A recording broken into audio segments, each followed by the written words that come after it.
दोस्तों ये एक छोटी सी कहानी है। एक माँ थी जो अपने बेटे के अरसों से इंतजार कर रही थी, लेकिन जब बेटा आया तो माँ की तो किस्मत और भी ज्यादा बिगड़ गई।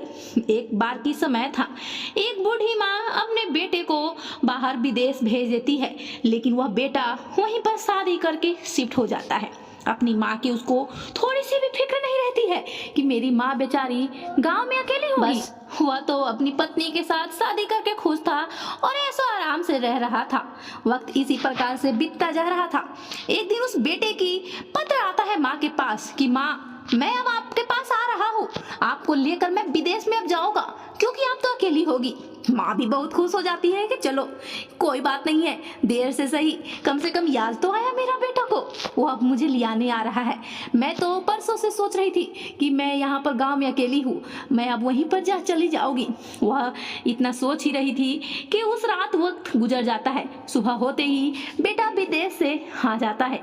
बेटा आते ही माँ के चरण स्पर्श करता है और माँ को गले लगकर कहता है, माँ मुझे आपका बहुत याद आ रहा था। इतना प्यार माँ बेटे को देखकर तो कोई भी नहीं कह सकता है कि बेटा बाद में बदल जाएगा। और उसी समय कुछ वक्त के बाद ही वह बेटा माँ के हाथों से खाना खाता है। माँ भी बहुत खुश थी, अपने बेटे के लिए बहुत प्रकार के व्यंजन बनाती है, उसके मनपसंद लड्डू, हलवा और पता नहीं क्या क्या, और उसके पसंद के खाना भी बनाती है। इतना उस माँ को पता था कि मेरे बेटे को क्या क्या पसंद है।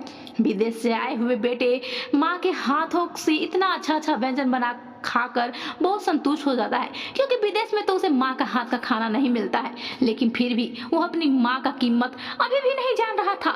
वह तो माँ को अपना ठगने आया था, लेकिन बेचारी माँ को ये सब थोड़ी पता था। वह तो अपने बेटे पर प्यार लुटाई जा रही थी और बेटा भी अपनी माँ से बहुत प्यार कर रहा था।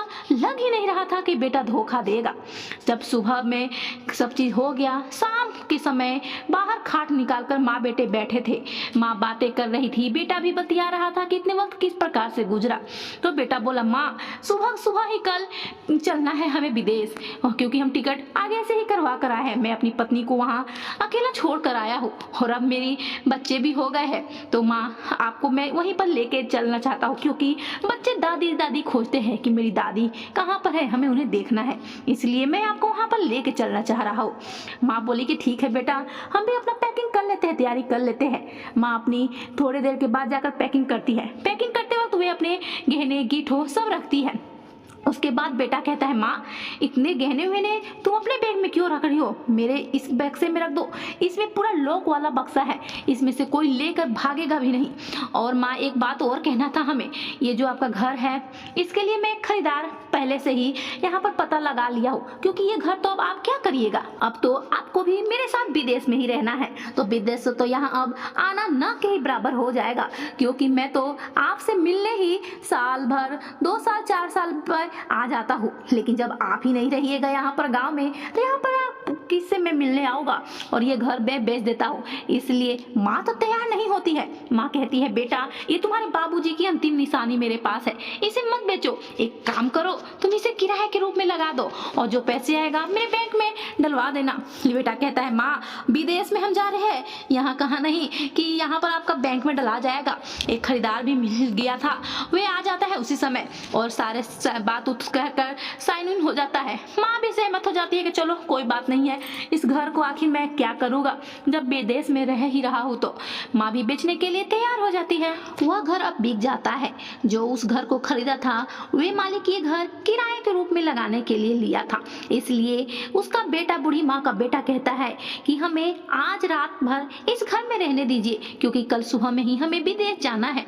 वह किराएदार आदमी बहुत ही अच्छा आदमी था, इसलिए वह मान जाता है।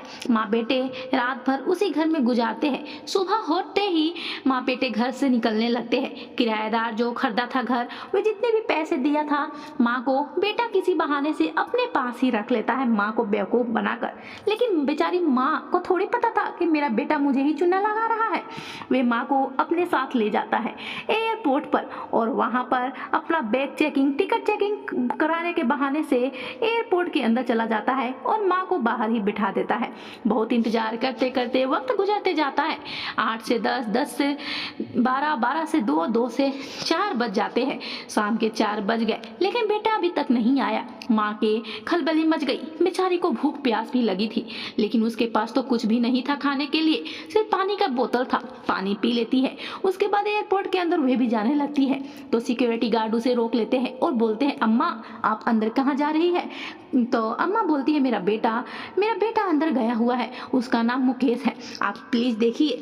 तो पुलिस सिक्योरिटी कहते हैं कि यहाँ पर तो कोई भी अंदर नहीं है, पूरा एयरपोर्ट खाली हुआ है, लेकिन हाँ मैं चेक करके बतलाता हूँ। जब सिक्योरिटी गार्ड चेक करता है तो बतलाता है, अम्मा यहाँ पर 10 बजे तो एक मुकेश नाम का आदमी था लेकिन वह उसी समय विदेश चला गया, कनाडा। यह बात सुनकर अम्मा के आंखों पर विश्वास ही नहीं हो रहा था क्योंकि असल में उसका बेटा तो कनाडा में ही रहता था, लेकिन अभी भी विश्वास नहीं कर पा रही थी सिक्योरिटी गार्ड के बातों में। वो कह रही थी, नहीं मेरा बेटा नहीं वहाँ गया होगा। सिक्योरिटी गार्ड कहता है, अम्मा पूरी कहानी मुझे बताइए। अम्मा पूरी कहानी शुरू से बतला देती है। तब वो बोलता है, आपको आप ही का बेटा चूना लगा कर चला गया है, सारे पैसे गहने अपने पास रखा था इसलिए कि आपको यहीं पर छोड़कर चला जाएगा। अब वो बदल गया है, वहाँ आपका बेटा अब नहीं रहा। अम्मा की आंखों से आंसू आ जाते हैं लेकिन फिर भी वो इंतजार करती है। अब शाम के लगभग 6 से 7 बजने वाले थे तब वो इंतजार की घड़ी खत्म हो जाती है। अब वो अपने गांव जाने के लिए तैयार हो जाती है लेकिन बेचारी कैसे गांव जाती, उसके पास तो एक फुटी कौड़ी भी नहीं था। बेटा तो सारा धन अपने पास रखा था। वे बहुत विनती करके एक रिक्शे वाले को मना लेती है। रिक्शा वाला भी उसका गाँव का ही था। वे देखता है कि बूढ़ी अम्मा है, वे तो चलने के लिए तैयार हो जाता है। अम्मा अपनी सारी कहानी रास्ते में उस रिक्शे वाले के भी सुना देती है। रिक्शे वालों को भी आंखों में आंसू आ जाता है। वे तो अम्मा से बिन पैसे का ही उसके गांव पर पहुंचा देता है, लेकिन गांव में अम्मा के आने के बाद भी वो बूढ़ी अम्मा क्या आखिर करती, कहां पर जाती, उसे कुछ समझ में ही नहीं आ रहा था। फिर मजबूरन में देखी कि रात के अब 9 बज गए हैं, इसलिए वह अपने घर के चौखट पर ही बैठ गई क्योंकि उसे तो और कहीं का पर समझ में ही नहीं आ रहा था कि किसके घर जाती। रात के वजह से गाँव वाले भी सब सो गए थे, इसलिए बूढ़ी अम्मा भी पानी पीकर ही भूखे प्यासे सुबह से वहीं पर पड़ी रही। जब सुबह हुआ तो गांव वाले जब देखे कि ये तो बूढ़ी अम्मा यहाँ पर पड़ी हुई, सब उनके पास आए तो उनसे हाल चाल पूछे। अम्मा बेचारी लाज के शर्म कुछ भी बताने से इनकार कर रही थी, कुछ भी नहीं बतलाई। बस वह बोली कि मेरा बेटा, बस इतना ही कहकर वह रो रही थी। कोई भी उनकी बात समझ नहीं रहा था। आस पड़ोस के लोग उनको खाना खिलाए, उनको तब चैन आया। फिर उसके बाद कुछ ही घंटों के बाद वे घर का मालिक, नया मालिक जो बूढ़ी अम्मा का घर लिया था, वे आ जाता है और अम्मा को इस प्रकार से देखकर उन्हें अंदर ले जाता है। फिर उनको बहुत दिलासा दिलवाकर तब उनको हौसला देता है कि आप चिंता मत कीजिए, आपका बेटा को कुछ नहीं हुआ होगा। तब अम्मा बोला, मेरा बेटा को कुछ नहीं हुआ है, अरे मेरा बेटा मुझे चुन्ना लगा कर चला गया। फिर अपनी सारी कहानी अम्मा बतलाती है कि शुरू से ऐसे ऐसे हुआ, मेरा गहना गीठो और यहाँ तक कि इस पूरा घर का जितना भी पैसा आप दिए थे वे सब लेकर चला गया। मेरे पास तो फूटी कौड़ी भी नहीं था, लेकिन रात के वक्त एक रिक्शे वाले भैया जो ये ही गाँव के थे वे हमें लेके आ गया। अब हम कहाँ जाए, हमें तो कुछ समझ में ही नहीं आ रहा है। वे घर का जो मालिक था बहुत ही दयालु था, बहुत नेक आदमी था।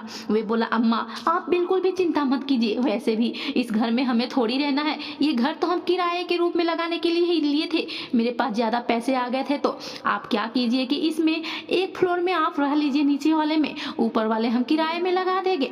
बूढ़ी अम्मा बहुत खुश हो जाती है लेकिन बोलती है, बेटा हम तो किराया दे ही नहीं पाएंगे।